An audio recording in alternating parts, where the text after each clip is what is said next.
I can settle down and be doing just fine till I hear an old freight rolling down the line.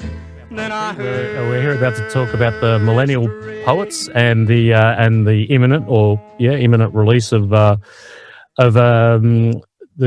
Millennial Poets Part 1 and Part 2. So I should say the reissue of Part 1 and the release of Part 2. So well, technically, it's actually the only issue because it never got off the floor. The first one, right?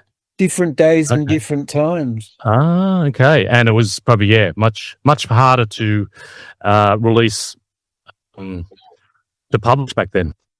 Well, you were at the beck and call of the publishers. They had, from my understanding, unless we used to do some self-publishing, as you'd be well aware, Scott, through in the poetry scene. Which was basically, for me, it was binding my own books by gluing the spines of them and joining and sewing the pages together, looking at old books and going, oh, that's how you do it. But for others, it was the good old staple gun through the spine and sell them at readings or in bookstores. Well, I was lucky because I actually worked for printers. So I published a little book of poetry, but I managed to squeeze it through one day when the bosses weren't looking. Which I have on my shelf. You do? Okay, yeah. We got a couple of them left. So, so this first anthology, it's an opportunity for us to get it out there because the first time round, copies were made, but it didn't get widely distributed. So it was sitting there, as a historical document of Melbourne's poetry at that time. Yeah. So we've taken the opportunity with this one to reformat that one, so that's available as well. Yeah, brilliant. Well, that's even more special. I didn't realise. I thought the first one must have seen the light of day back in the 90s. Sean, this story really starts with you. Can we go back a bit? Let's go back to the early 1990s and Bendigo. Well, it kind of starts with university and where Joel starts his story with Art Space. There was a lecturer you and I knew, Rod Blackhurst, and there were some other ragamuffins he knew in town, which had moved back up from Melbourne, and we just had a meeting at Art Space one night and scrambled some books together and came out with Bigfoot's Love Slave. Yep. And then it all went really quiet for years, and somehow, for some reason, I decided we should start poetry readings in the pubs. Didn't know a lot about how it all worked. So, and also Bendigo is such a magnificent place because everybody's so different and individual. You don't have groups of, subcultures. The goths don't hang out with the goths, the Paisley punks. So we were a very unique group of people, and that attitude was taken to Melbourne when I moved down there, that it was about self-expression. It wasn't about egos, and it wasn't about, jostling each other backwards and forwards. It was just about people enjoying poetry. So, Joel can say that part of the story, but that's the Bendigo scene. You were a very important part of the Bendigo scene too, Scott. You could tell us some stories on that. Yeah, well, my memories of that era are fairly vague, but I do definitely remember reading poetry in pubs, and it did probably start at uni there at what eventually became La Trobe Uni and the humanities course there, which was a very unique course. Sean, as you remember, it was Studies in Western Traditions, which was a really unique course for that uni. Fantastic course that really delved into mythology, Greek, Roman, Christian mythology. And philosophy and so on. It was, and obviously literature and history. But there was a bunch of us that sort of broke out from that and started reading, basically just getting pissed, reading in pubs. The Waterloo Hotel was a really important spot for it, wasn't it? Yeah. You did a few posters for that. Yeah. Yep. We did. Which I've still got. Yeah, Brett and I did posters for that. And then I do remember Art Space very clearly. I think I may have moved away from the scene when Joel became really strongly involved in that. But I definitely remember Art Space as a real melting pot for artists, writers, musicians at the time. And, you know, it's always a shame to see places like that sort of disappear. And then, of course, you know, I got involved, you know, I published Lotus magazine, which was a very strong poetry sort of centric magazine as well. Yeah. Yeah. So, it was a good scene in the early 90s in Bendigo, I think. Yeah, it was more of a precocious upstart inserting myself into that scene because, you know, I was younger than the poets who had the collective, but it just so happened that one of the guys who was going to uni there was doing his teaching rounds and ended up in my year 11 media studies course or literature course. And I was looking for... His name is Shane. Okay. Kendall. Oh, Shane Kendall. Okay. Yeah. And I was looking for a community because I'd come out of Kangaroo Flat Tech, which was same here. You know, a rough school, Yeah. not very accommodating in terms of literature and that sort of thing. No, definitely not. Year 10, you learned how to weld and make TV aerials. That's where the focus was. And I was told that I didn't belong. They told me not to stay there after year 10 because I didn't belong. I was giving them essays on Dylan Thomas while the other kids in the class were throwing chairs at each other for sport. So I ended up going to Bendigo High and then met Shane. And, you know, through those conversations, he told me about Art Space and also some of the readings that were happening in people's houses. So when I first met Sean, there was a poetry reading going on with uni students at someone's house, and I turned up with my school diary with my poems in it and, you know, joined in from there as somebody who wasn't connected to that group by age or activity, but seeing a pathway for myself, which, you know, I was making, having been forcefully ejected from Kangaroo Flat Tech. Well, that would have been pre-Waterloo readings.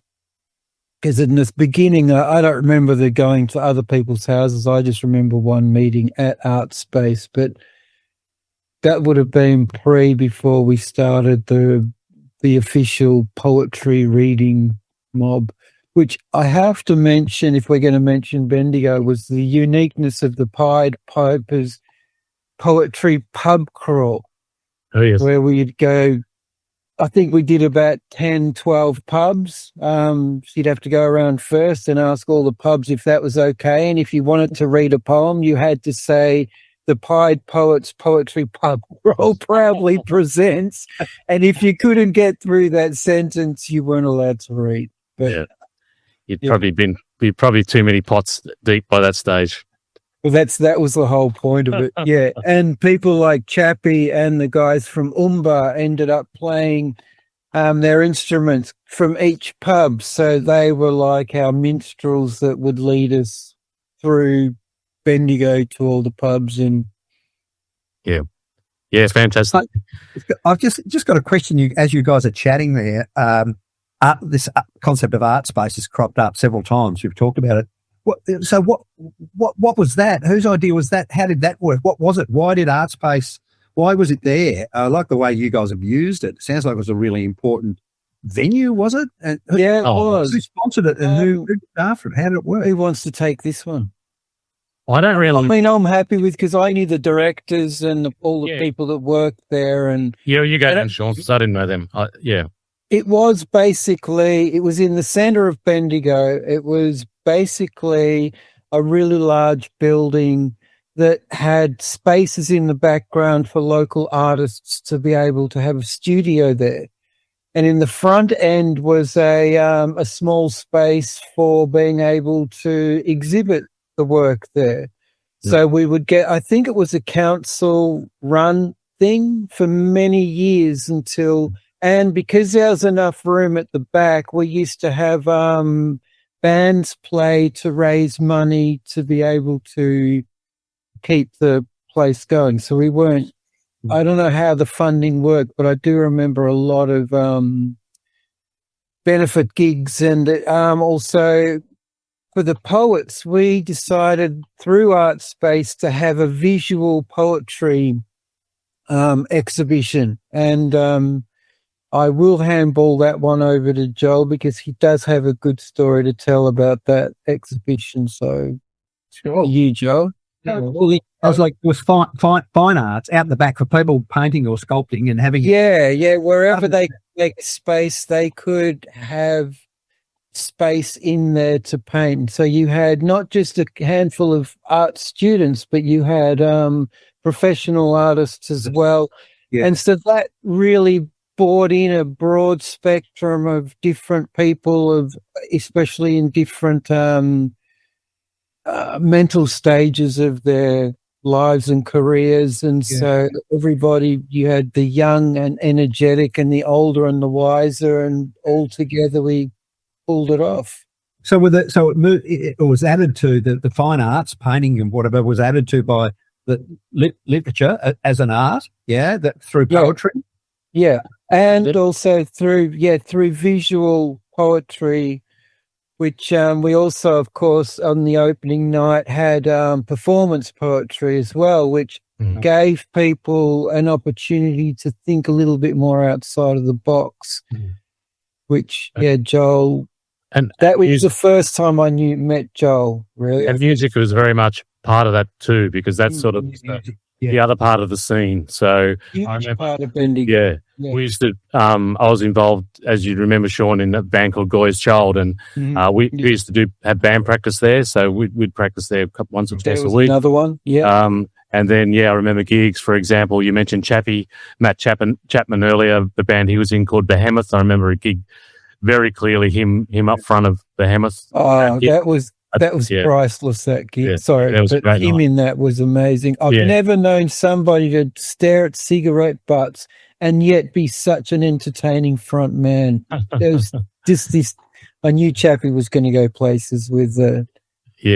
He was very much a grunge. Really of that era too, that 90s grunge, early 90s grunge era. He was amazing. But let's just jump back to Joel's story. We kind of interrupted him there. Yeah, so my experience of Art Space was it came across as a warehouse collective. So, the thing that I think led on to the anthologies that we've created comes from that can-do type attitude out of Bendigo, out of regional Australia, where you have to make your own fun. And the beauty of a place like that was you chucked up some balsa wood, you made yourself a little square studio out of this cavernous warehouse space, and you had somewhere to do your art. So if that was sculpture, if that was painting, if that was woodwork, there was manual work going on, people designing and building physical things, and then all the other art that fed into that and supported that as well. So literature and music, it was open to everybody to be part of that energy that a place like that had, and the freedom that place had to allow you to have a space. At no cost, obviously. Well, I think there was a cost, You did have to pay rent, but very low. But an affordable cost, whatever it was, affordable. Absolutely. Make big money as professionals, obviously. Yeah. And you had the room there to do what you wanted to do. So I remember walking in there and seeing people doing plaster sculpture and, having their canvases hung up on the wall and having enough room for everybody to be able to do their work freely. And it being really the only place in Bendigo that allowed that for people to be able to come in and access that. So, I think it's now replaced where the library is now? I'm pretty sure it was in the same vicinity as that. No, it's opposite the library, Littleton Terrace, but basically behind where the library is now. I don't know. I can't remember what's, just near the roundabout. Into an Australiana type of clothing. Oh, yes. And knick-knack kind. I know the store. Yeah, I know the store. Yeah, I know exactly where you're talking about now. Yeah, the back of the library on the other side. Yeah. Yep. Great location. It's right smack. Oh, Oh, it's brilliant. Right next to the what was the name of that pub? The pub on the corner, the 2-story pub in the corner. Yeah, that turned into a pizza joint. Yeah, yes. Yeah, Scott will remember that. The Cumberland. Cumberland. Cumberland. Yep. The first pub in Bendigo. Was it? Yeah, Wow. even I think the Hibernian's been trying to claim that mantle, but as my reading of it is that the Cumberland was the first pub in Bendigo. Yeah. Or maybe Anyway, the first legal pub anyway. Yeah. I love the freedom of art space, and it led up to the performance, I think, that Sean's referring to, where there were artworks on display at the front of art space, and then performances, music and poetry performances. So, I was 17. I turned up in a tie-dye pair of overalls that I'd made, wearing a balaclava and sunglasses, with a big plastic bin full of quince and custard, and had written insults about myself on little cards, almost like fortune cookies. And Tech asked you to look. Boy, myself, I can understand them asking you for. Yeah, well, this was my FU to Kangaroo Flat. Yeah. I went to my person. I went to that school. I can imagine how that would have gone down. Well, they used to slash my clothes there, so I would turn up, in year 10 or whatever, wearing red boots and a green hat, and stuff I'd found from op shops and things, and just be myself.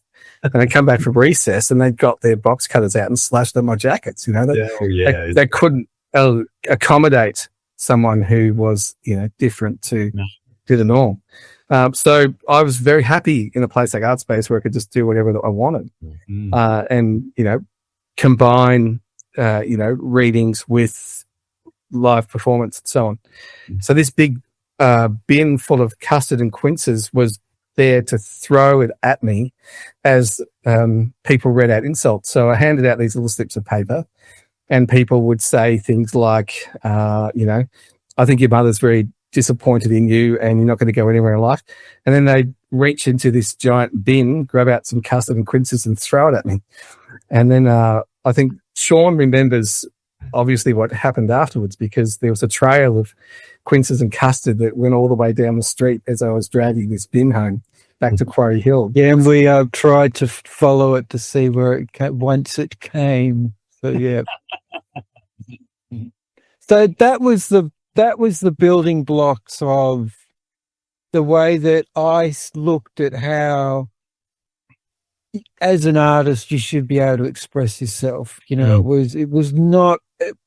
Bendigo was unique in two senses. Is that it had a very strong underground art music scene, but it also had the general community didn't like us and basically had a license to be able to punch us up whenever they felt fit, and the police did very little about it. So we were both running scared, but full of full of these, as Joel's story isn't a unique story in the mindset of the arts of Bendigo. And when I left Bendigo and moved to Melbourne and wanted to start a poetry reading, and somebody, Aaron O'Brien, and who was the other chap, Joel? I can't remember his name. Was it Joe? Joe, yeah, helped, suggested that we went to the Empress of India Hotel in North Fitzroy and asked them for a Wednesday spot or something like that to give it a go and see if there was anybody else interested in reading poetry. But we brought that whole attitude of Bendigo down with me, where it was very important that we were seen as unique individuals, not as a collective. Yeah. And it blew up. It really went really well. And I'll pass it back to Joel how he found us. Yeah, I think that was, as Sean said, Bendigo, with its conflict, has, a deep machismo, which, at that time, very intolerant to the arts And, you know, we all experienced that. And somewhere like Artspace provided us with, you know, an opportunity to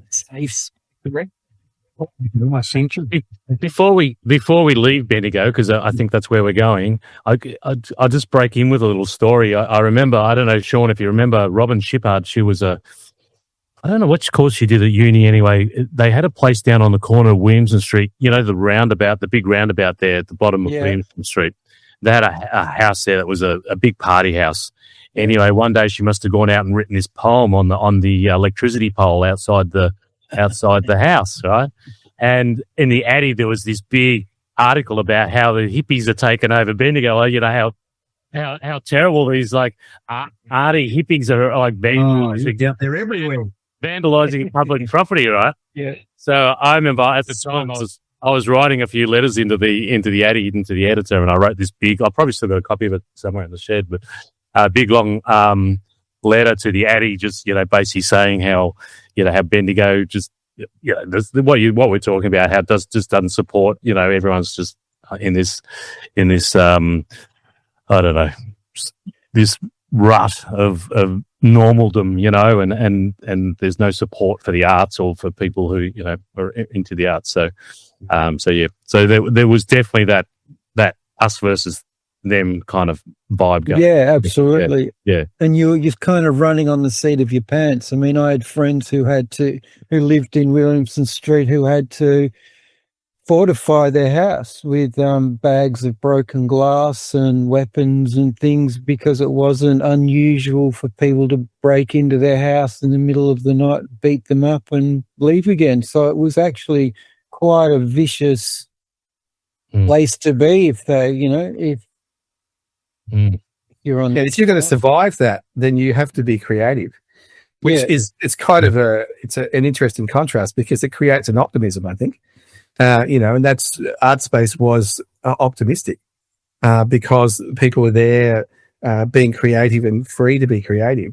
Taking that experience and that optimism is what led into the scene that formed in Melbourne, drawing on that Bendigo optimism from, you know, where we survived but kept that with us. I was living up the road in a fantastic little self-contained flat for $105 a week behind a tarot shop at the top of Nicholson Street.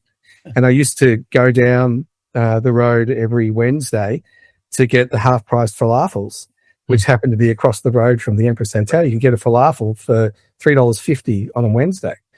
So I go down there and get 2 falafels, and it turns out that there's poetry readings across the road. And, you know, I walk into the poetry readings, and who do I find there? I find Sean. Wow. So you lost contact between Artspace and Melbourne, but you just... Yeah, well, I'd gone to uni in Geelong, so I left Bendigo and, you know, didn't have a immediate connection with Sean. But, you know, he was a part of that poetry group in Bendigo that was formative to me, that was playful, adventurous, optimistic. And so when I walked into those readings, I found that same attitude, and it made sense because I'd been looking for that. I'd gone to other readings around Melbourne, which are very much driven by the cult of personality of individuals running them who are MCs, who were, you know, looking to try to leverage this as part of a professional career as artists and so on. And they were not free spaces for people to do whatever they wanted. Yes. They were controlled. But you go, Sean. It was important to me that, like, when I started emceeing this, I also used to say to people, once I started to get to know some of the other poets that were turning up, say, well, why don't you get up and MC tonight, you know, and you get up. So everybody knew that the poetry readings belonged to all of us, not to one individual. And that's always been extremely important, is to create a community. And it started in Bendigo where, you know, we'd either pass around who did the posters, so it wasn't the same thing. In one way or another, we all played our own role, so you couldn't claim it as your own. And that's how Melbourne, I think, for us, brought in such interesting, and we were a threat to other readers. Like some people would turn up from other groups, would turn up from other poetry reading clubs, and they just get drunk and be very disruptive, and just try and sabotage. And we didn't get it. We sort of thought, well, why don't you just join in with us? Why do you have to be such assholes? Like, join the fun, guys. Join the fun. Yeah, exactly. A party's better when we're all having a good time, But no, they must have felt a threat to their own group, Like the people that the people that found that space were people that got the vibe. So with the people creating it, whether it was driven by Sean or other people, in the intro to the new anthology, I talk about that country attitude of looking up at the morning sun and having that optimism and knowing that you're going to go out that day and be creative or respond to your experience, and things are going to come from that. So I was looking for the existence of that, because that was my experience, all the way growing up in the country, just having the freedom to respond to the moment, to be creative. So I thought, well, here's the belonging. I get this. This is something that I can, feel is reflective of the art that I appreciate, and also, the social aspect of it as well. So as Sean said, no person controlling it, but the group sharing it, and then allowing creative people to come in of all types. And at the time I was thinking, you think of movements like, for example, the Beat Generation movement, or to move it into music, the punk movement, like of early New York.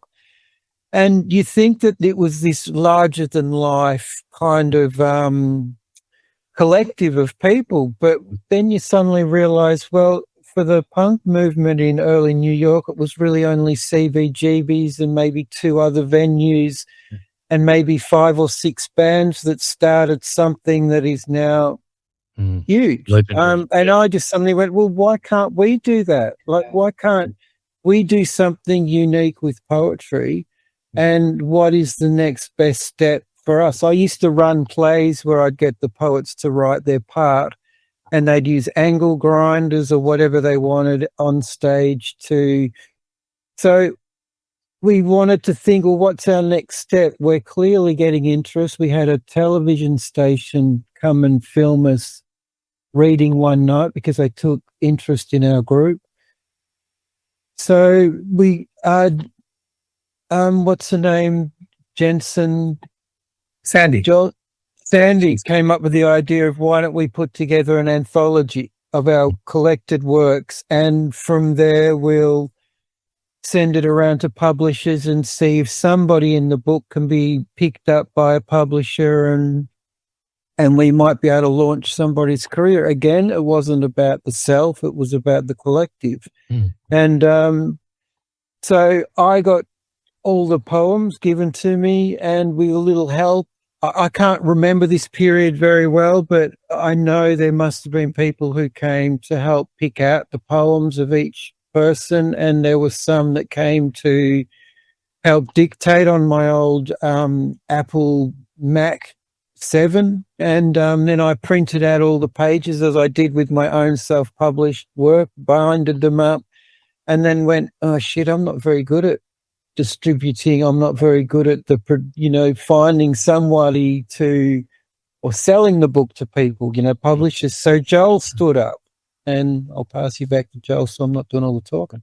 Yeah. So for me at that time, seeing Sean being part of, an organising group within that scene of poets, so people who had the initiative to bring it together, is something that I wanted to support, having gone to uni in Geelong, studied journalism and literature, and then ended up in Melbourne, doing some media type work. But seeing an opportunity there to be supportive, almost from an art historian point of view, I suppose. I remember sitting there at the Empress one night and seeing someone read and thinking to myself, this is the real news. This is the emotional experience of this particular moment in this city. And it's live. And this is what I'm loving about these readings, that this is happening in real time. So it's not the news of major events or politics or whatever, but it's the emotional news that comes with that, a reaction to that world we're living in at that time. So the real culture, the real culture at the ground level, isn't it? It's not going to make the news, but it's there, it's alive, it's happening. It's happening in the pubs, it's happening on the street. And that's what will tell you was real about that time. So reading those poems that people were writing then will help you feel the emotions and see through the eyes of people, as opposed to, what news is, which is who, what, where, when, and why. It's fact-based. It's not, it doesn't include that emotional experience. So when I heard that they were looking to try and put this stuff together, my pivot was to go to Sean. Okay, well, I can use, these skills I've had at uni for journalism and editing and whatever, and be a support for you and the group of poets that were leading this. Sandy Jensen was the person who came up with the idea. She's now living in Shep. Evan Flux came up with the name Millennium Poets. So they had an idea, they had a name, and then they needed somebody to be able to coordinate and bring all that together. So people then slapped higgledy-piggledy pages in front of Sean as he was having a pint at the bar, and then proceeded to try and filter that down into a volume. So I helped Sean with some of the editing and structuring of the book from that point of view to actually bring it together so we had a printed version. So what year are we talking here? With Millennial, the name Millennial, I'm assuming we're pretty close to 2000 by now? About 97. 97. Yeah. And I bound 3 copies, so printed it out on my old little printer and bound 3 copies and gave Joel 2 and kept 1. And of course, we never got any bites from any publishers. So Joel ended up with 2 copies on his shelf and I 1.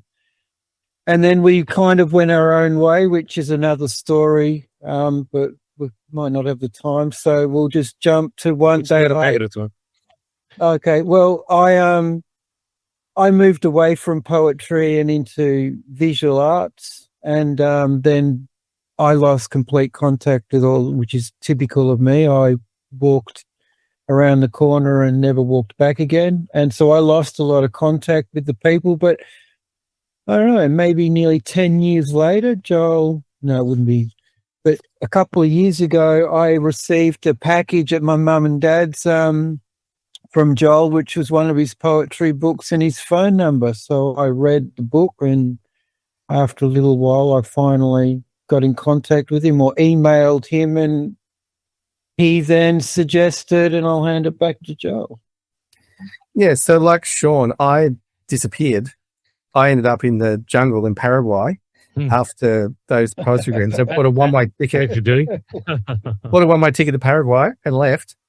And it didn't come back to Melbourne for probably about 15 years. Wow. It ended up in different places, but arrived back in Melbourne around about 2010.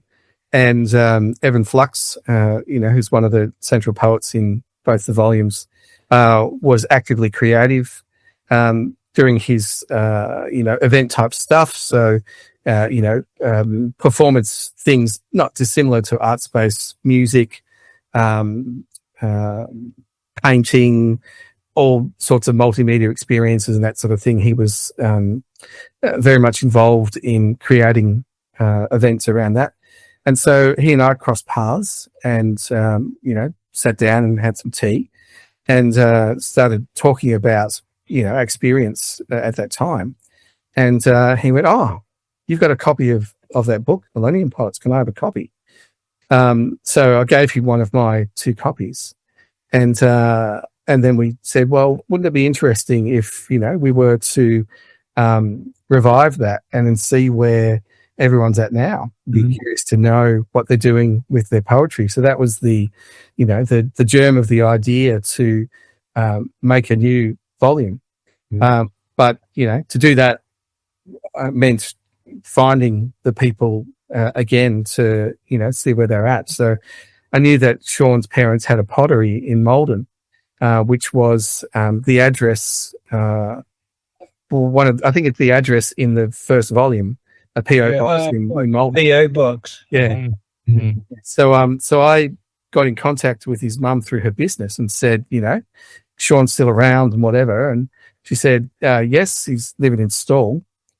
So I tried to contact him a few times on social media. I hadn't got in contact with him, but sent him a couple of books. And then, when the time suited, he wrote back. And I said, well, what if we were to do this again? And I think I had to convince him that was a good idea, because Sean can talk from his own experience. My initial doubts was, how could I possibly help in this? I mean, I'm not on social media anymore. I'm dodging that like the plague, and I knew nobody. And so I didn't know what my role in the part in the role could actually be. So I was hesitant, and it was also something I hadn't thought about for many, many years. So, but I didn't want to, I wasn't hesitant in the sense that I didn't want it to happen. It was more, well, how can I help? And then I remembered how much Joel helped me, and I just wanted to play as much as the part of what I could actually do to help him. And most of the work and credit really goes to Joel's hard work and journalist background to find all these people, living and dead. And the research and the discipline. It was amazing what he did. So much kudos to him for the effort that he's put into, and the great idea to add the next generation as well, which So let's which for me. Yeah, let's get onto that. So, Scott, sorry, just before we go, just to wrap this little bit up, I've just been fascinated listening to this discussion of the creative process. Yep. Thinking about it as a creative process, and I love the analogy that Sean brought up with punk music, because Scott, you and I have been talking a lot about punk music, the emergence of punk music, and we've been listening to it. And I've had some great material given to me by our friend DJ Dredd on Australian punk, the emergence of punk in Australia. And this process is exactly the same, Sean.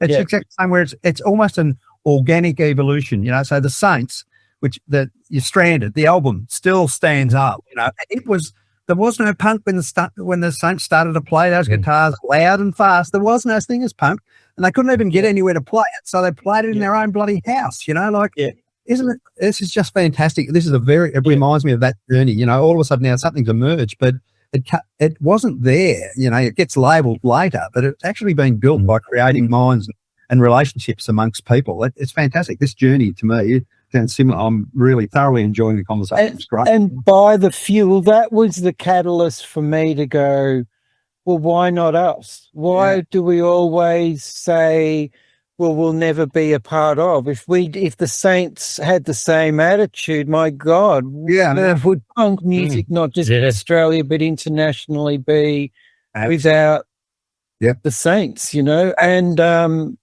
my experiences with punk music in Melbourne, but it was not just the punk ethos of the DIY. It was also, which is what the posters in Bendigo were all about too, and I was a punk rocker in the early days. So, well, I still consider myself somewhat punk. As a matter of fact, my T-shirt is, never stopped being a punk from birth to death. So anyway, but it was really important to give that a go, because you never knew I had a lot of faith in the people who were reading. There was a lot of punk ethos, and the poetry was very punk. There was a lot of sort of political jabs and narrative, and a lot of the people identified very much with, they didn't look like your classic Mohican punk like I did, but they all identified themselves greatly with that punk ethos. And I know I'm using the word punk a lot, but if you understand, as you do, how it produced and how it became about, especially in Australia. Like, as far as I'm concerned, the Sex Pistols were just another boy band, but but harsh, but might be true. well, but I mean, you've also got, other good English bands. We don't need to go down that topic, but No. the ethos and the energy was definitely a big part of me realizing, well, this is how we should push it. And why not? Why not us? Like, clearly in the Melbourne poetry scene, we were a threat. Like when the TV station, it was an independent TV station that ran through Latrobe, I think. Anyway, when they got in contact with us and wanted to do a documentary on us, suddenly all these poets came from all these other groups because they'd heard on the grapevine that this was going to happen, because they all wanted to be on camera. And actually that night became both the catalyst of my decision to walk away and also the realization that what we had started was much bigger and had a much better energy than all the other groups, because the other groups who came just wanted to bitch and moan and be competitive, where all of the core members of the group who'd been on the journey with me through Melbourne were full of positive energy, were not looking at the bickering side of it, but we're looking, well, how can we use this moment to march forward? And luckily, like with the Saints, if they didn't decide to go to England, Nick Cave and the boys next door, if they didn't decide to make that hard journey, well, they would never know where they would have ended up. Where we would have ended up. Yeah, exactly. So then, go ahead. So then the idea was to not only publish a book of poetry that's sort of been sitting on the shelf, so to speak, unpublished for, since the late 90s, but then to also create a second volume, an update, if you like. So more recent poetry from some of those same poets, but also inviting the next generation, so their kids to contribute. Is that? Can I just? This was the idea that I put to Sean. So when I got in contact with him, I said, I've got an idea to do another volume. I'm proposing that I do the heavy lifting because, I'm initializing this idea. I'm not expecting other people to have to put down whatever it is that they're doing at this time. But I've got a story to put to the poets as to why you would be involved in this and why it matters. And so in talking to Sean and talking to the other poets, the reason I kept that book on the shelf was because it was a time capsule of love.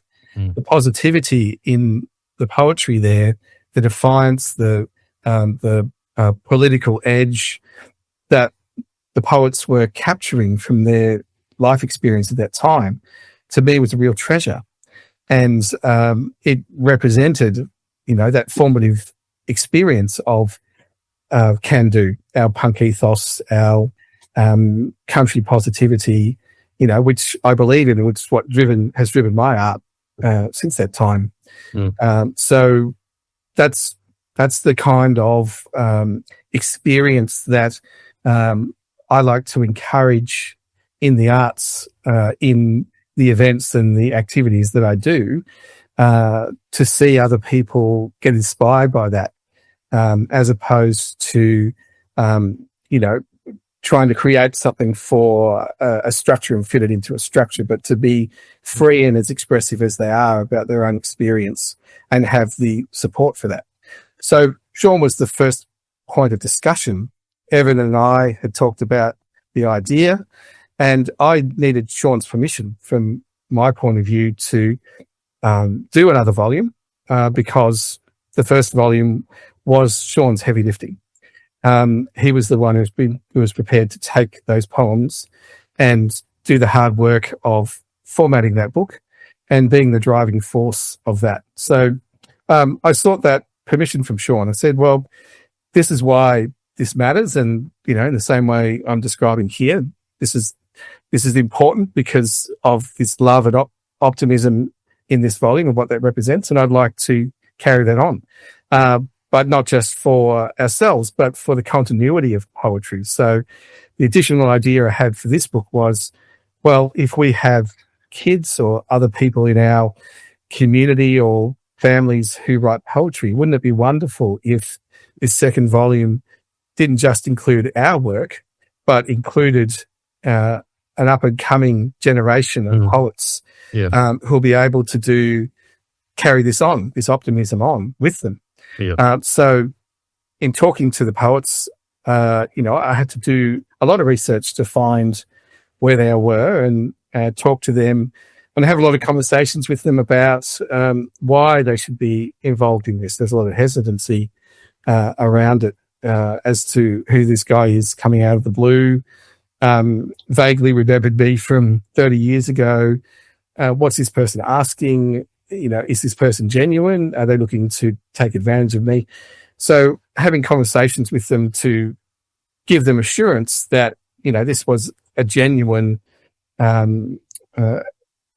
anthology which would involve them in any creative way they wanted in their writing, and that we were going to have the opportunity to give that first volume the life it didn't receive that time, but also, involve these different generations in this work to give it that extra life and spark as well. Can I just quickly go back to the old book to begin with? Because a big question was, well, why did we choose to do a book? If we were new, but then you forget that we didn't have the technology that we have today to be able to use different mediums to exploit ourselves or to express ourselves.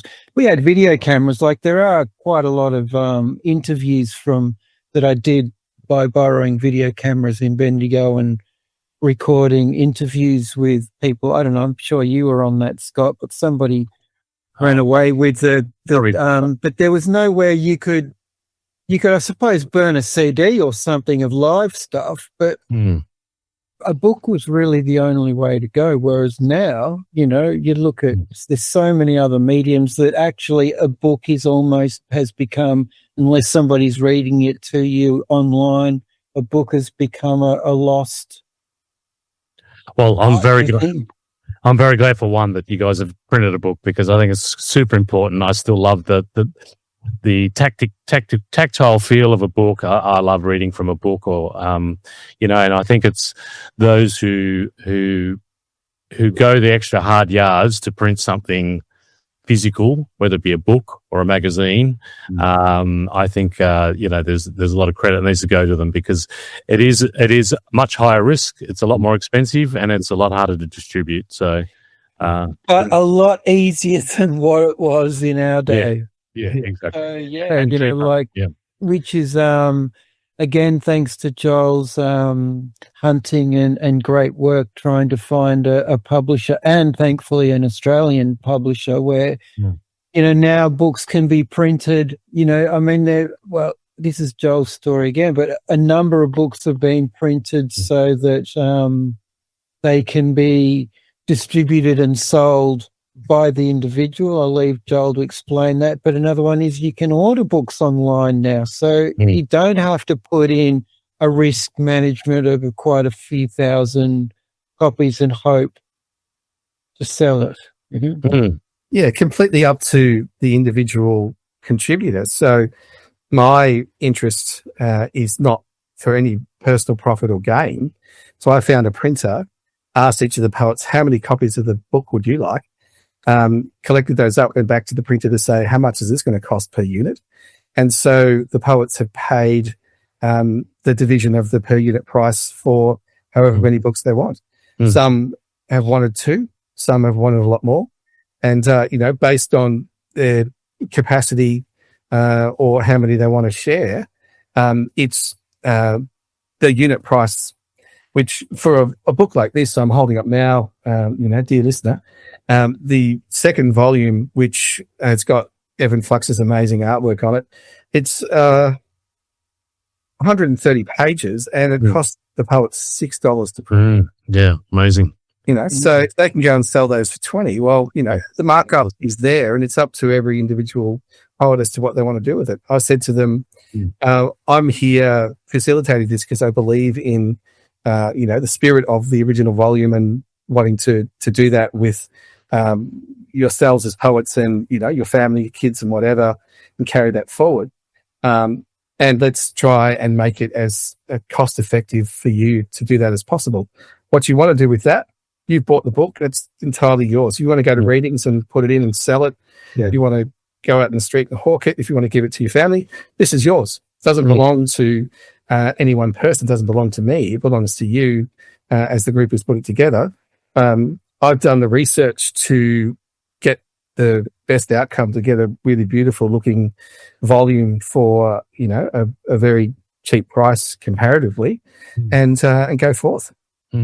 But I think the selling of the book, is up to each individual. If Scott wants to buy 100 copies and then sell them, well, he gets to keep the profits from those. And I actually think that is also a part of the ethos of how we started the whole readings. I actually didn't think of that until then. Is each person can.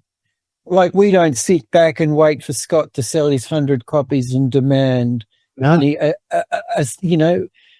because, that just doesn't work and it's petty. And I thought it was fantastic of the poets, especially the ones who are working poets now, to allow their work to come into this book and not kind of demand the respect of a cut of each book by each person.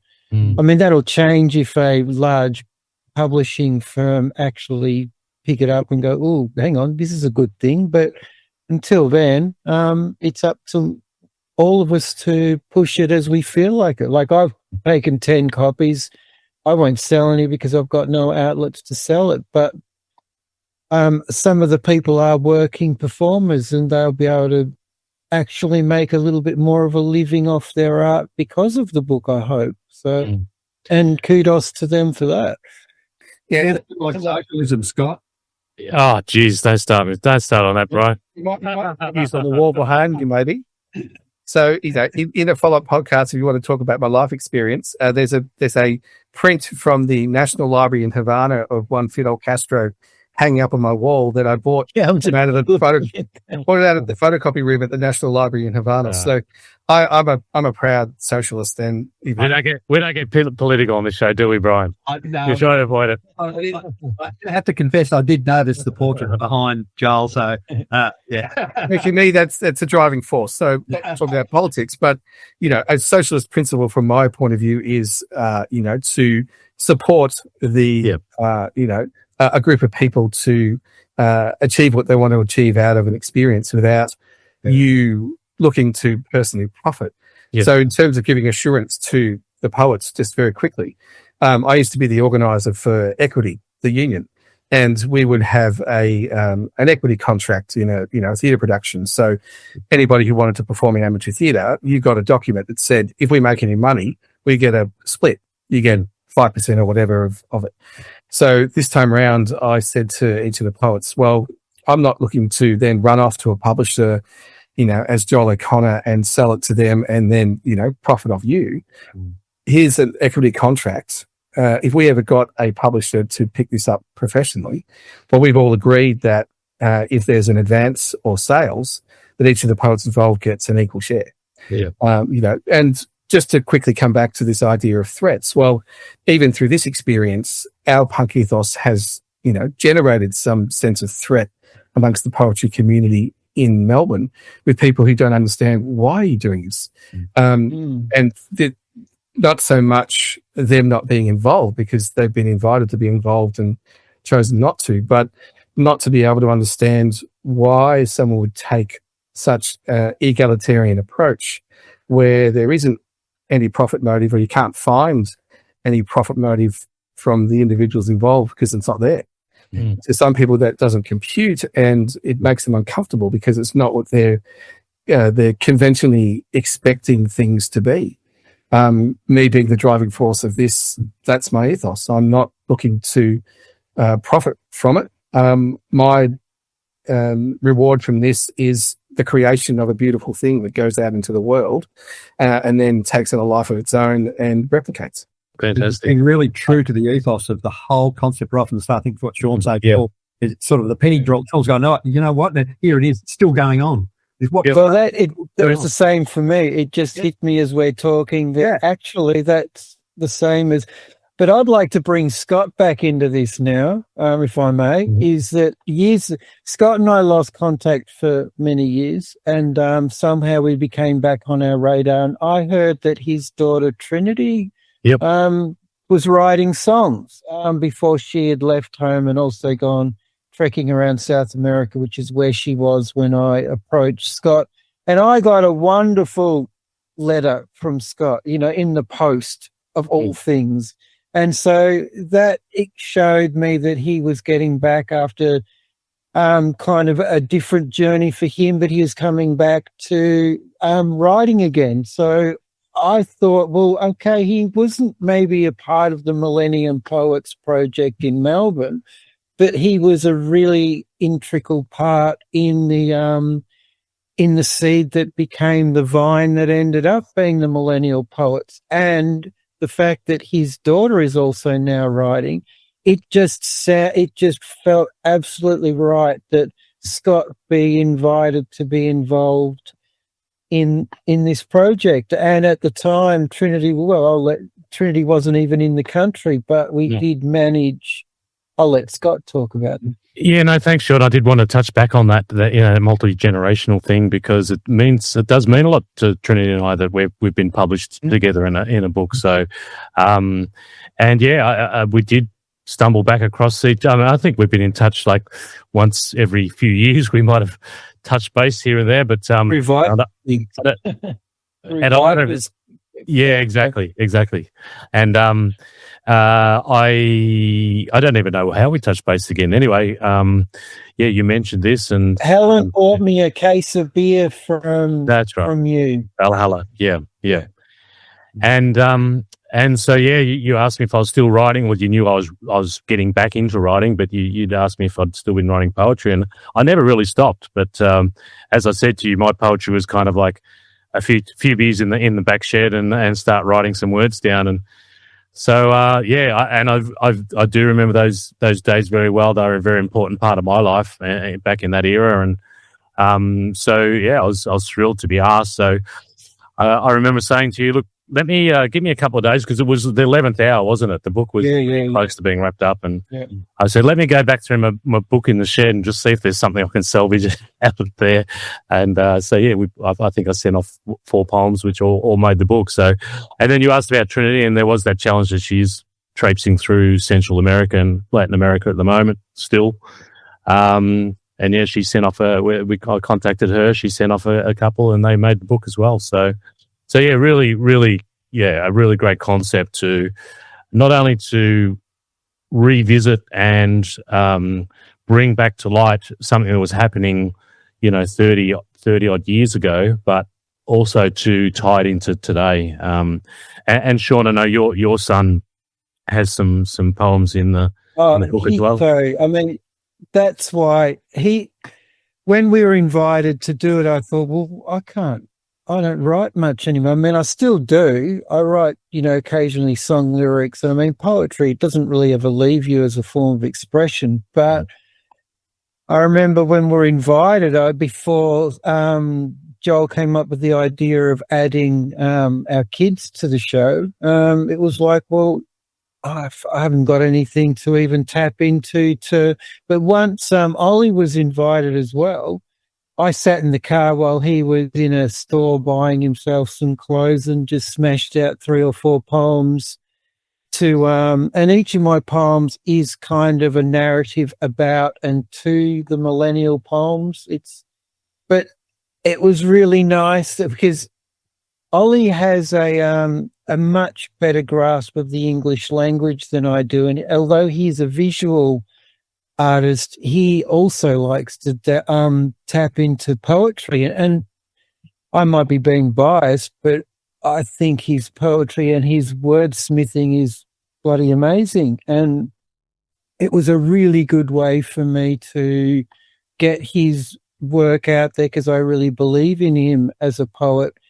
And that was why I sat down and wrote those 4 poems as well, was really to get him in the book. And the last poem of mine in the book is like a handball over towards his poetry, so it flows really nicely. And I'm really proud of him also a little jealous.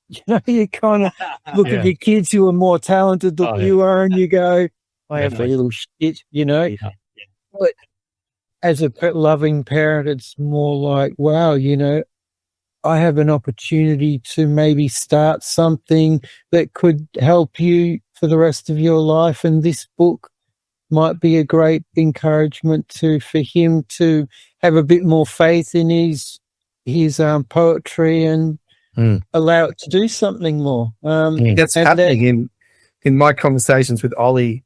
When we went and did a photo shoot, Ollie was talking about the inspiration from this book and how it's awakened an enthusiasm for writing and feeling validated as a poet. And from a critical perspective, Brian and I were talking about both having gone and studied literature at the Gordon and Deakin in Geelong. From a professional point of view, critiquing poetry, Ollie's poetry is brilliant. I love it, and it's wonderful to see not just young poets of really high caliber, but to see this belief in this ethos of optimism, that comes out of this book, then consciously or unconsciously being picked up by those people who are getting to experience it, and it building their self-confidence and encouraging them to follow that art and believe in that art. Yeah. Another side of it, which I find really interesting, is Ollie's point of view, which I'd be interested to know if your daughter has the same ideas, Scott, because when I ask him what is it like being in the book and having this opportunity, he says that it's been really touching for him because he's carrying on the journey of his father.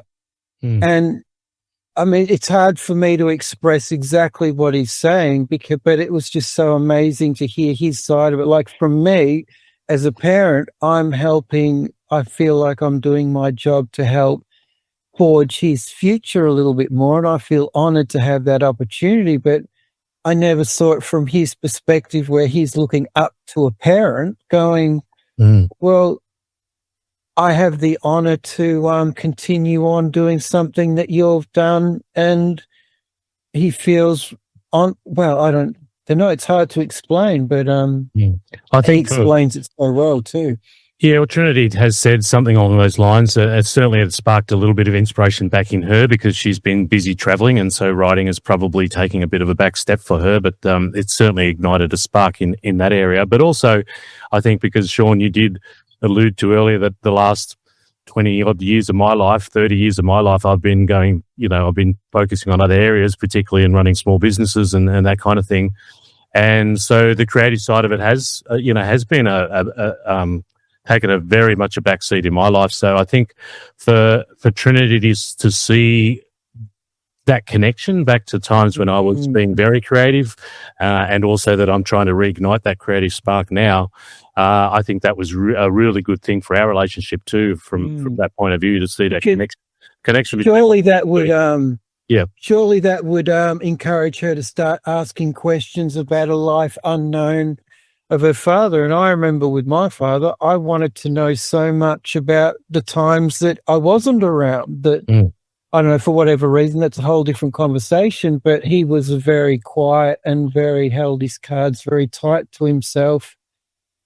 I didn't want to be like that, so I was very open with Ollie, and he's known most of his life, but for Trinity, it must have been an absolute thrill to be able to open the archives of her father and not just hear the stories of things before her birth, but to be able to walk hand in hand in the same story, but she's the one that's starting off her life. And Well, I think it's probably the old thing with your kids. They hear you tell stories about the old days, but that's just dad talking about the bloody old days, But this is given something tangible to tie those things together.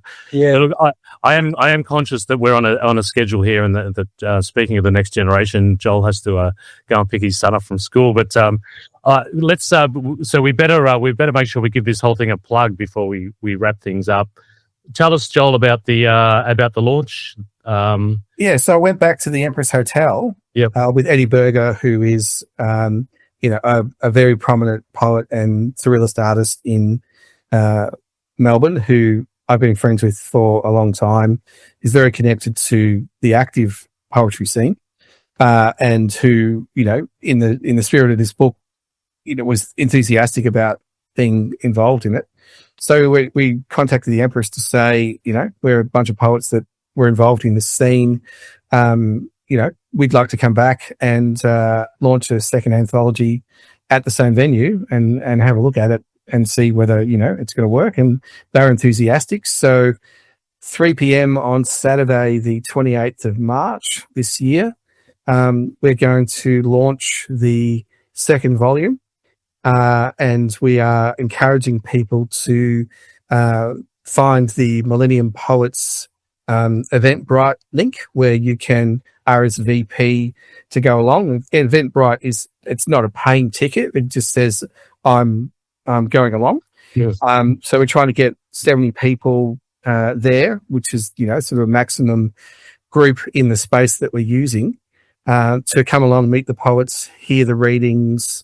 And experience that optimism. 714 Nicholson Street, North Fitzroy, the Empress of India Hotel, 3 p.m. Saturday, the 28th of March. We're going to be there with books and pints and doing readings, and sharing that experience with people and seeing what comes of it from there, and hopefully hawking the books as we go.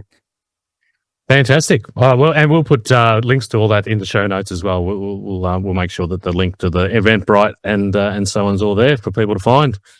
Do we have time maybe for Sean and I just to read one of the poems? Absolutely, Joel. You're the one that absolutely. If you've got time, we've got time. Have you got one on hand, Sean? No, I'm totally ill prepared. I can maybe. We can mute you if you want to run off while Joel reads one, or do you want to? Yeah, I'm put on the spot here. I'll mute it. But Joel reads one of his, and I'll see if I can kiss. And also, Joel's got the book right there in front of him, so he's already well prepared. But I'll go and I might have to dig something out of the archives. Maybe I'll read something from the old book to tie in the new and the old. All right. So I'll read a poem while Sean is finding his poem. This poem's called TVP.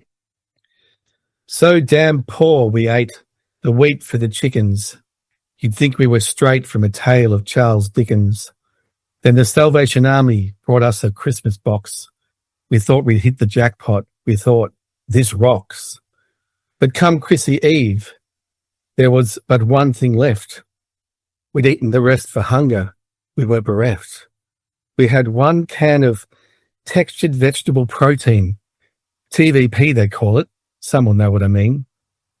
It's what stood for a vegetarian roast in the 80s, a soybean beef substitute promised to be tasty.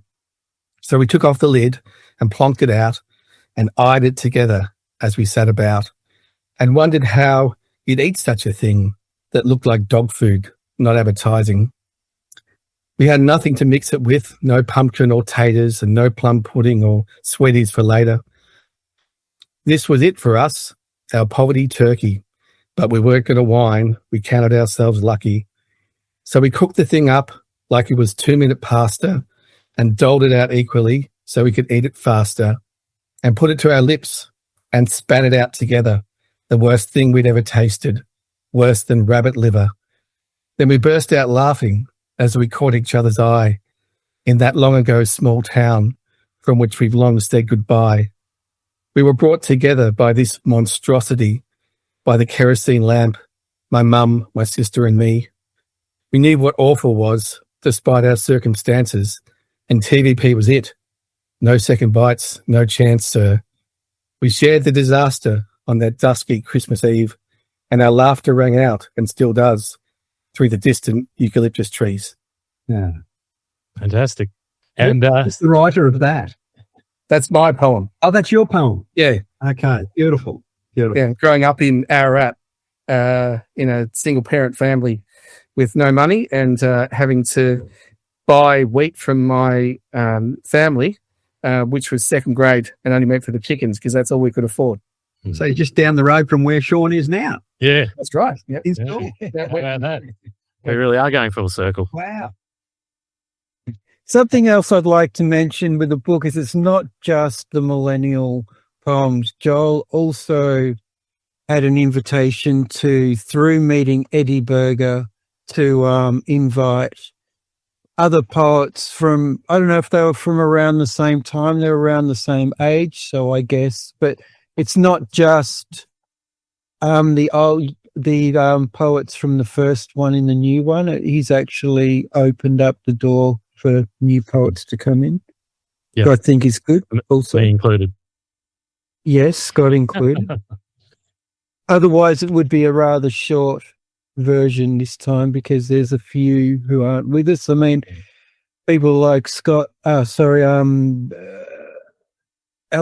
McCracken. I've forgotten suddenly. Grant. Yep, I do remember him very clearly. He was a larger-than-life character. Yeah, as Ginger said from the Waterloo, there's a bloke dressed up in a modern day Robin Hood outfit waiting for you in the lounge. That was my first interaction with him.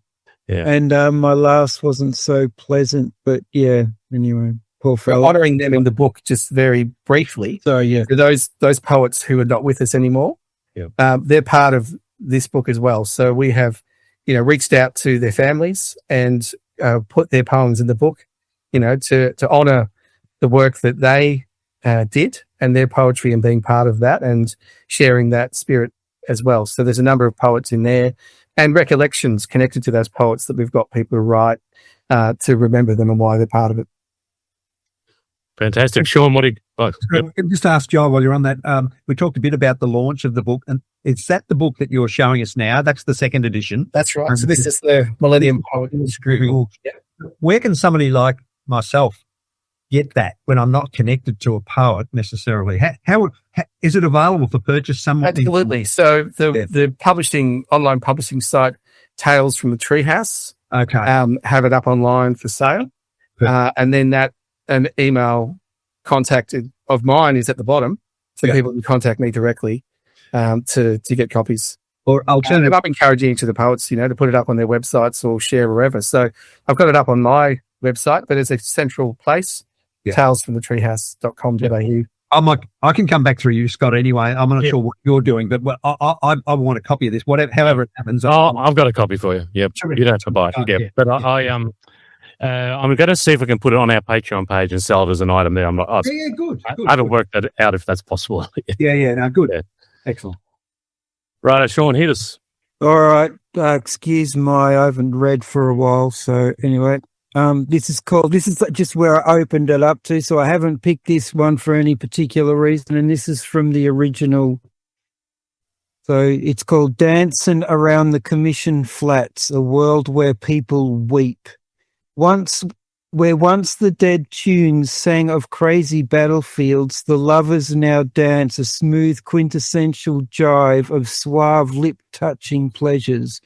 Once the dead bones lay in rotting dread, where once the sleeping oceans drip out their deadpan plain game complaints, now oceans of fish and squids rumble in hazy make-believe game jams, and the bees sing and the birds dance, and the worlds around our minds kiss ever so slowly, where time is treasured and released like snapping bubbles. Baby, I can't deny it. Baby, I won't deny it. Sleep sloshed into a stone-hungry heart where the games of wanton women sleep. You've prayed to them. You've rekindled the worship. You've hampered the lonesome drunk dance deep in the forest of children trees. Palm by palm we grow old and feed the dead and sick and remind them all of love, like in a tune in a windy, still darkness. As we smile towards the crevices of our U-Butte eyes, our, oh, my dearest friend, this is love. And so the bells do chime on and on and on and on. Mm-hmm. Love it. Yeah. Always loved your writing, Sean. Thank you. It was good to hear that. Funny. Hey, good to hear you read it because I haven't heard that for a long time. Yeah, I've gone back and read a few since. I've been reminded of those days. And it's funny because firstly, there was a total rejection of, oh my God, this is horrible. I hate it. And then I remembered that you gave the book to Trinity and she read it and she really liked it. So I just went, okay, well, that's definitely not the consensus opinion. That's just my opinion. So if people are going to enjoy it, that's fantastic. And another one is there's a lot I don't understand. I read them and go, yeah, where the hell was my head going? But there's probably a few points in it or whatever else. But yeah, look, it was a very, very crazy times. And as Sandy Jensen says, they were the times that we don't remember, you know. But they always say if you remember the 60s, you weren't there. Yeah. Well, thankfully I don't. No, I wasn't there. The 90s were about the same. Just as a final point for me, I'll say that I gained a karmic experience because in the first book, I presented Sean with this crazy poem that was bits of letters all over the page that required formatting everywhere to create pictures out of letters. And poor Sean had to sit there and type it out and try and get the formatting right. Oh, so there we are. You can see it's a poem, but it's also a drawing. Wow. That Sean had to do. So this time, me being the one to type it out, I had to encounter my own karmic experience by having to type it out myself and see what I put Sean through. All very punk. Very punk. Very punk. It's been a great conversation. I imagine this could have gone for a hell of a lot longer, but we do need to wrap it up. One last plug, non-related to this poetry book. Sean, are we going to see Captain Cutlery next weekend up at the Handlebar? And as you mentioned the Colonel Vipers Whipstick Band earlier. I am actually going to manage that, which is really good. I've talked to my boss because I work those days, and the next day is a holiday. So as long as I get there at any time of the day, I've got the keys. Whoa. And long. So Sunday, March the 8th. The long weekend in Victoria, Labor Day, I think it is. Colonel Vipers as part of the Gig Fest at the Handlebar. A great day. I went, fantastic day. And well worth seeing Colonel Vipers if you happen to be in Bendigo on that weekend. So you can look us up online where there's videos of us live. Colonel Vipers Whipstick Band and Captain Cutlery up front. Thanks, guys. I'm really looking forward to the launch. I'll see you guys there and. Thanks for sharing. Thanks for putting this project together. It's a great project. And thanks, thanks, John. Opening my eyes to this the whole process of it. What a fantastic journey you guys have been on, and what a product. I'm really looking forward to reading it. Congratulations on pushing the boundaries. I love it. Good on you. Love your work. Cheers, guys. Talk to you own. See you later. Thank you. I love you, baby. But you gotta understand, when the Lord made me, He made a rambling man. Some folks might say that I'm no good, that